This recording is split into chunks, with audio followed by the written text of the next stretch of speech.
Mental math कक्षा 10। मैं हूं हरी सर और आप सभी बच्चे देख रहे हैं आपका अपना YouTube channel math with Hari sir special Hindi medium के बच्चों के लिए। तो आज हम करने वाले हैं अध्याय 3 का अगला भाग। प्रश्न नंबर 40 से आगे हम करेंगे। आइए करना शुरू करते हैं।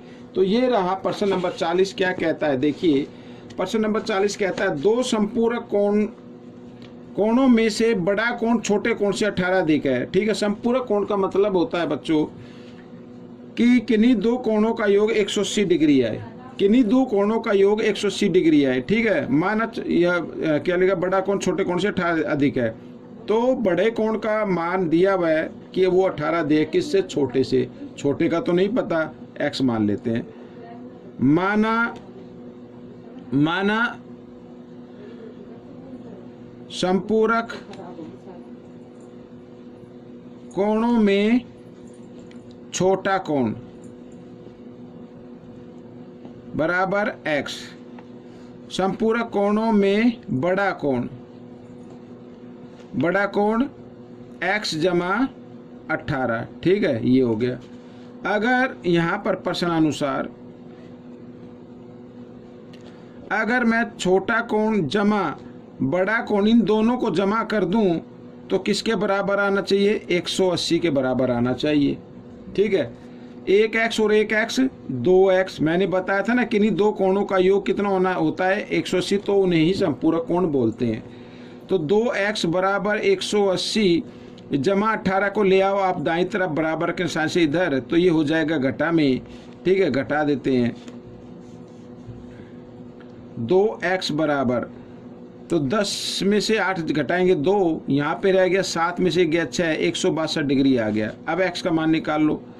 तो 162 और 2 इधर गुणा में, इधर आकर ये भाग में आ जाए। 2 से भाग कर देते, 2 8 16, 2 एकम 2। x का मान कितना आ गया? 81 डिग्री आ गया। ठीक है, तो एक कोण तो आ गया 81 डिग्री का। दूसरा कोण कितने डिग्री का है? दूसरा यानी बड़ा कोण लिख लेते हैं। बड़ा कोण कहा है कि x जमा 18 का है। x का मान कितना है? 81, और इसमें 18 जमा कर दो तो 8 और 1 9, 8 और 1 9, तो 99 डिग्री आ गया। ये आपका उत्तर बन गया। एक तो 81 है, एक 99 है। ठीक है, प्रश्न नंबर 41। मेघा के पर्स में केवल 1 रुपये और 2 रुपये के सिक्के हैं। केवल 1 रुपये और 2 रुपये के सिक्के हैं। यदि उसके पास कुल सिक्कों की संख्या 50 है।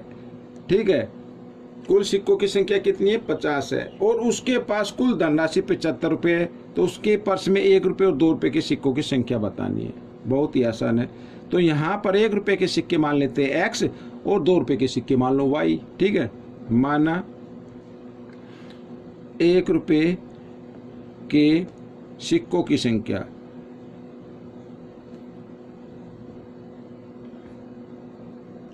कितनी है? x। ठीक है, और 2 रुपये के सिक्कों की संख्या क्या है? y। ठीक है, और कुल सिक्के कितने हैं? प्रश्नानुसार कुल सिक्के कितने, यानी 1 रुपये के सिक्के जमा 2 रुपये के सिक्के, तो कुल सिक्के कितने? 50। समीकरण 1। अब इनकी वैल्यू भी निकाल लेते हैं। ठीक है ना, 1 रुपये के सिक्कों की कुल कीमत, 1 रुपये के सिक्कों की कुल कीमत कितनी होगी भाई? 1x है ना, तो 1 से गुणा करेंगे 1x ही आएगा। तो ठीक है। अच्छा, 2 रुपये के सिक्कों की कुल कीमत क्या होगी? ये कितना y है। अगर इसको 2 से गुणा करें तो 2y आ जाएगा। ठीक है, तो यहाँ भी फिर प्रश्नानुसार लेंगे तो ये 1 रुपये के सिक्कों की कुल कीमत और 2 रुपये के सिक्कों की कुल कीमत, अगर इन दोनों की कुल कीमत को जमा कर दे तो कुल धनराशि आ जाती है 75। ठीक है, ये समीकरण हो गया 2।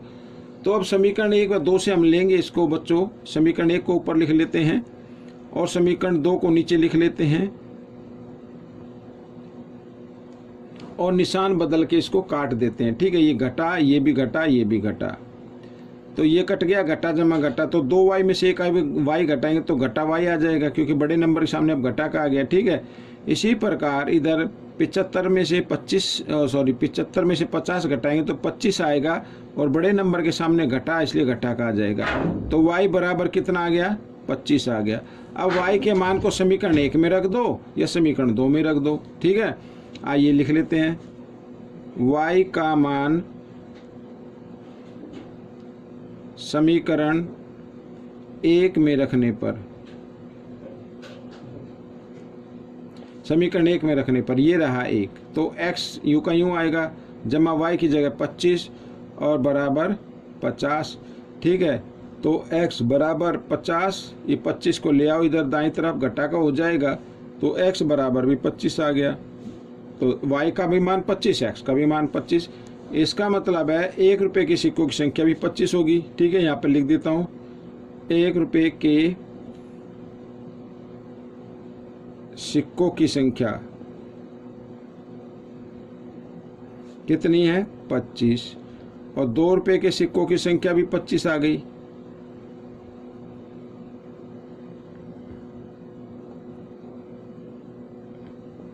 कितनी है? 25 है, ठीक है। तो ये आपका उत्तर बन गया।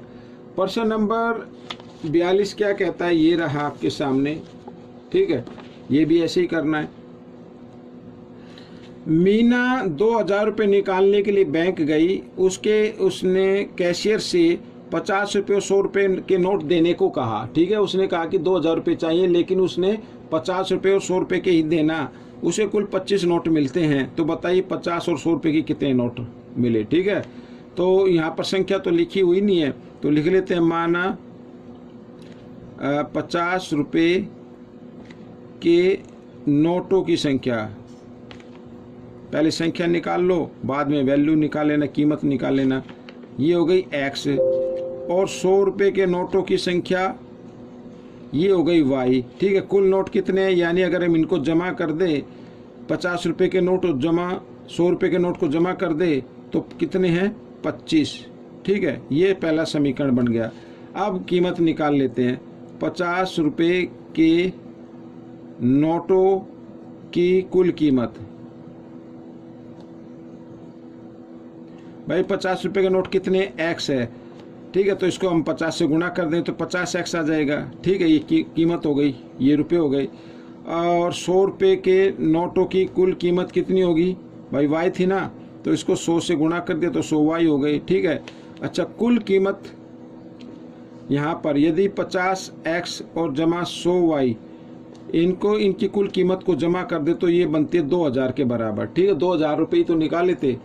अब 50 से इसको काट दो, 50 से कम 50, यहाँ पे 2 पे कट जाएगा और ये कट जाएगा, ठीक है, 4 पे, यानी 50 चौका 200 और 0, ये आ गया, समीकरण 2 बन गया। अब मैं आपको बताता हूँ इसको अगले पेज पर, ठीक है। अगले पेज पर बता देते हैं, इस पर मैं बता देता हूँ कि क्या करना है आगे। समीकरण 1 को इधर लिख लो, x जमा y बराबर 25, और इस दूसरे समीकरण को इसके नीचे लिख लो, ठीक है, बराबर 40। अब देखो तो x वाला जो ये पद दिया हुआ ये बराबर है, तो हमें सिर्फ निशान बदलना है, और निशान बदल कर इसको क्या कर देना? घटा देना है, ठीक है। तो 2y में से 1y घटा दो, 1y बचेगा, घटा का आएगा। और 40 में से 25 घटाएंगे तो 15 आ जाएगा, वो भी घटा का आएगा। घटा से घटा का निशान कट गया तो y बराबर कितना आ गया? 15 आ गया। अब क्या करना है? y का मान समीकरण 1 में रखना है, ठीक है। 1 में रख लो या 2 में रख लो, चलो 2 में रख लेते हैं, ठीक है। y का मान समीकरण 2 में रखने पर, ठीक है, 2 में रखने पर ये रहा, तो x जमा 2, y की जगह y का मान गुणा के रूप में, और बराबर 40, ठीक है। तो x 15 दूनी 30 बराबर 40, तो x बराबर 40 जमा 30 है, बराबर के साथ से इधर लेके आओ तो घटा 30 हो जाएगा, तो x बराबर आ गया 10 आ गया, ठीक है। तो x क्या था? 50 रुपये के नोट थे, तो 50 रुपये के नोटों की संख्या कितनी आ गई? लिख देता हूँ, 50 रुपये के नोटों की संख्या, 50 रुपये के नोटों की संख्या आ गई 10, और 100 रुपये के नोटों की संख्या कितनी होगी? 100 रुपये के नोटों की संख्या होगी 15, ठीक है। तो इस तरीके से ये आपका उत्तर निकल गया है। प्रश्न नंबर 43 कर लेते हैं बच्चों, आपके सामने है। प्रश्न नंबर 43 क्या कहता है, ये देखो। प्रश्न नंबर 43 कहता है, दो अंकों की एक संख्या के अंकों का योग 9 है।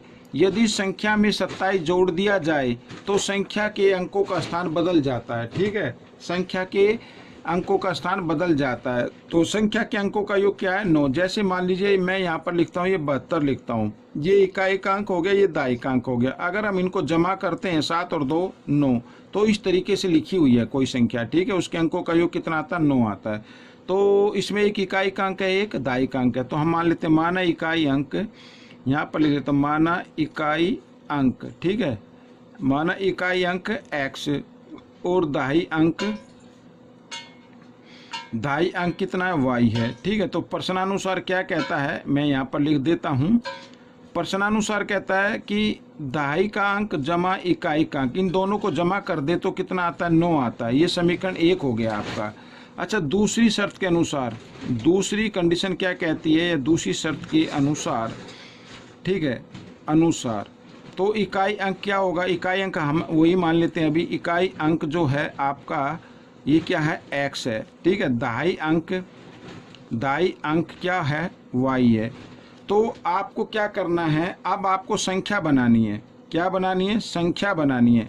संख्या कैसे बनती है, दाई के अंक को 10 से गुणा करके इकाई के अंक में जमा कर देते हैं, ये संख्या बन गई। ठीक है, अच्छा, अब इसमें कहा है कि अगर इसमें 27 जमा कर दे, ये जमा 27 कर दिया, तो बराबर हो जाता है, अंक बदल जाते। अंक बदलने का मतलब क्या होगा कि ये जो दाई का अंक है ये इकाई का अंक बन जाता है, और इकाई का अंक दाई का अंक बन जाता है, इकाई का अंक दाई का अंक बन जाता है। ये इकाई का अंक, ये किसका अंक बन गया, दाई का अंक बन गया। इसको भी 10 से गुणा करना है और फिर इकाई के अंक में जमा कर देना। तो इस तरीके से, ठीक है। अब आप कई पूछेंगे सर ये 10 से गुणा करने में समझ में नहीं आया। भाई हमारे पास ये संख्या थी ना पहले, ये मैंने लिया था ना, ये कैसे आएगा। अगर मैं दाई के अंक को 10 से गुणा करके इकाई के अंक में जमा करूं तभी तो आएगा। तो पहले बोर्ड मास का रूल कहता है पहले गुणा करना, 10 को 7 से, 10 सत्ते 70 जमा 2, 70 और 2 72, तभी तो बनता ना। तो वही करना है, संख्या हमें इस तरीके से बनानी है।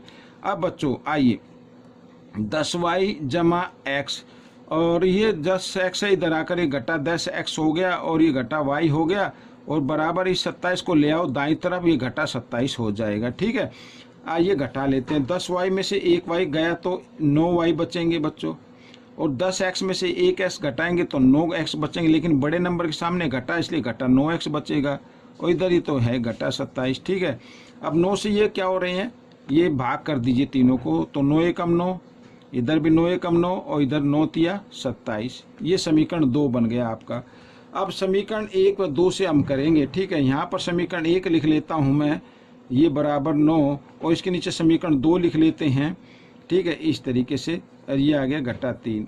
अब हमें क्या करना है, इनको हल कर देना। अब यहाँ पर पहले ही जमा घटा है, एक जैसे पद हैं तो इनको काट दीजिए, 1y और 1y इधर कर लेते हैं, तो इधर हो गया 2y हो गया, और 9 में से 3 गए 6 हो गया। ठीक है ना, तो y का मान निकालना, तो y बराबर 6, 2 इधर गुणा में, इधर आकर ये भाग में आ गया, 2 से भाग करेंगे, 2 एकम 2, 2 तिया 6, तो y का मान कितना आ गया, 3 आ गया। y का मान कितना आ गया, 3 आ गया। अब हमें x का मान निकालना है, तो यहाँ पर लिख देता हूँ y का मान समीकरण 1 में रखने पर, 1 में रखने पर, y का मान समीकरण 1 में रखने पर, ठीक है, y का मान समीकरण 1 में रख देते हैं। ये समीकरण 1 आप देख ही रहे होंगे, मैं आपको दिखाता हूँ, ये रहा समीकरण 1। ठीक है, y की जगह y का मान रख देते हैं, तो y का मान है 3, तो 3 जमा x बराबर 9, और x का मान निकाल लेते हैं 9, इधर 3 जमा में, इधर आकर ये घटा में हो जाएगा, तो x बराबर क्या आ गया, 9 में से 3 गए 6 आ गया। ठीक है, तो संख्या क्या होगी, संख्या भाई इकाई का अंक इधर लिखा जाएगा और दाई का अंक इधर लिखा जाएगा, ये आपका उत्तर बन गया। ठीक है, ये आपका उत्तर आ गया। तो बच्चों ये वीडियो कैसी लगी मुझे ज़रूर बताना, इसमें से प्रैक्टिस ज़रूर करनी है, ज़्यादा से ज़्यादा प्रैक्टिस करनी है। ठीक है, आपको छुट्टियों का तो काम पूरा करना ही है, लेकिन प्रैक्टिस ज़रूर करनी ज़्यादा से ज़्यादा, ताकि आपकी अच्छी रैंक आ सके, अच्छे मार्क्स आ सके। ठीक है, मिलेंगे हम अगले भाग में, तब तक के लिए धन्यवाद।